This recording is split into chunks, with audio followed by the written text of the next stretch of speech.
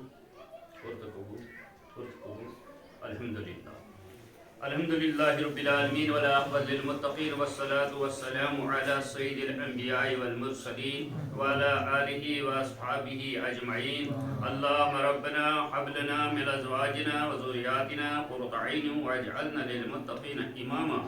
اللہم ربنا ظلمنا انفسنا وإن لم تغفر وترحمنا لن نكون من اللهم احفظنا من الآفات والبليات وبارك لنا في المال والجان والأولاد والصحة والرزق والعمر والحسن.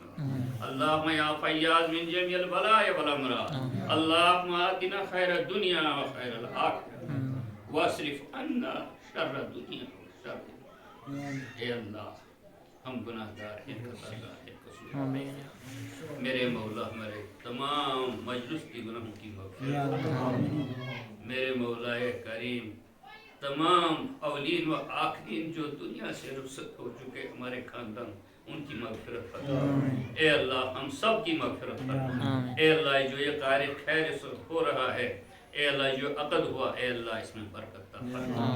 اے اللہ اس میں اپنی برکت عطا فرما عافیت عطا فرما. ان دونوں خاندانوں میں مولا کریم محبت اور الفت عطا فرما. اے اللہ الفت بھی تیرے ہاتھ میں ہے. اے اللہ محبت بھی تیرے ہاتھ میں ہے. اے اللہ جدائی بھی تیرے ہاتھ میں ہے. اپنے محبوب کے صدقے سے جس طرح میرے مولا تو نے آدم علیہ السلام اور ام حوا میں محبت عطا کی وہی محبت اس جوڑے میں پیدا فرما. جو محبت مولا کریم تو نے حضرت علی کرم اللہ تعالی وجہ اور حضرت فاطمہ الزہرا میں عطا کی وہی محبت اس جوڑ میں پیدا فرما. جو محبت جناب محمد رسول اللہ صلی اللہ علیہ وسلم حضرت عائشہ رضی اللہ تعالی ہمیں عطا کی وہی محبت میں عطا فرما. اے اللہ اس میں خیر فرما برکت عطا فرما عافیت عطا فرما. ہر شرور سے حفاظت فرما ہر فتنے سے حفاظت فرما. جتنی بھی ذریت مولا کریم جوڑے سے آئے گی اللہ قیامت تک اس کو ایمان پر اسلام پر کلمے پر قرآن پر اے اللہ کامیاب اور کامران بنا. اے اللہ ہم سب کے لیے یہ ہدایت کا ذریعہ بنا. اے اللہ اس عقد کے صدقے سے جتنی بھی جوان لڑکیاں مسلمانوں کے گھروں میں بیٹھی ہوئی اے اللہ ان کو بھی حلال اور پاک جوڑ نصیب عطا فرما. اے اللہ ہم سب کو عافیت اور ایمان نصیب فرما. تمام مشکلاتوں سے حفاظت فرما. اے اللہ دونوں جہان کی کامیابی نصیب فرما. اے اس جوڑ میں خصوصاً محبت اور اتفاق عطا فرما. اے اللہ ہماری دعا کو اس کار خیر مجلس کو قبول فرما. اے اللہ رحم کا کرم کا عفو کا عافیت کا درگزر کا سہولت کا معاملہ فرما. وصلی اللہ تعالی علی خیر خلقہ محمد وعلی آلہ وصحبہ اجمعین برحمتہ.